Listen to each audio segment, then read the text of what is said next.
Today I'm talking about how disruption can cause good in your life.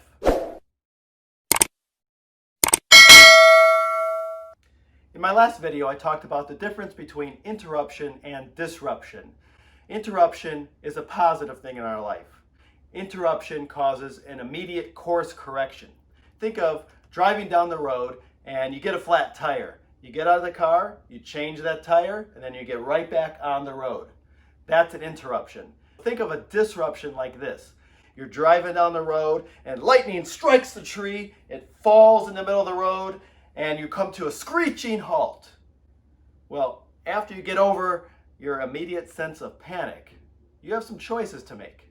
Option A, you can stay in the car, wait for a crew to come out, chop up the tree, remove it off the road, and then you keep on going.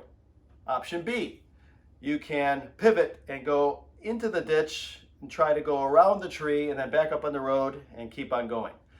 But when you do that, you risk getting stuck in the ditch. Option C, you can turn the car completely around in a 180-degree pivot, go the opposite direction to retrace your steps, and try to find an alternate route. Now, any of those choices are viable, but which one is the most beneficial to help you grow, be more creative, and innovate? One of my favorite proverbs is Proverbs 19:21.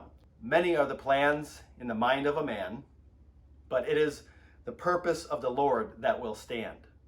Sometimes you have a destination in your mind of where you want to go in life. You might not understand where you're going to end up in the grand scheme of things, or what it looks like exactly how to get there. But you have your hopes, you have your dreams, you have a vision of how to achieve the destiny of your plan. Now this Proverbs tells us that we can have plans, that plans are good. It doesn't say anything about them being bad. What it does say is that the purpose or the plan of the Lord is more important. Now in this video, I'm not going to get into the why. I'll reserve that to another time. Speaking from my own life, I've had a lot of plans and I've wanted to do a lot of different things, but I've also had to pivot many times. God intended I went a different direction. Now, because of my own stubbornness, and much of that is thankfully in my past, although I haven't arrived at any point of fully eradicating it from my life, and I think that kind of gives me my charm, but I digress. And I can see that God used that for His good and for mine as well. He allowed a disruption in my life to cause me to pivot to reach the destination He intended for me to get all along. Now, it just took me a little bit to get there. Can you relate? Here's another proverb that's a favorite of mine. Proverbs 3:5. It says, "Trust in the Lord with all your heart and lean not on your own understanding, but in all your ways acknowledge Him." For too many years, I leaned on my own understanding. So what would it have looked like if I fully trusted God in all the moments, in all the disruptions, and I allowed Him to lead me and to guide me? How would that have worked out for me? Let me summarize everything for you.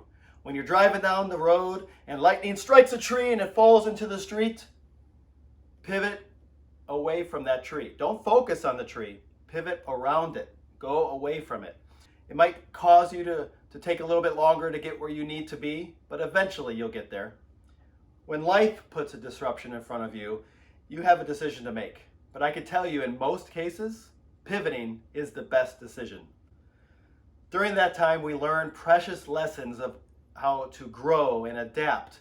And those experiences teach us things that we would not have ever learned or known about had that disruption not taken place. Now that alone evokes a different mindset shift. So here's my takeaway for you. Trust God is taking you where He wants you to go so that you become who He wants you to be. I hope you found value in this. I appreciate you watching and have a blessed day.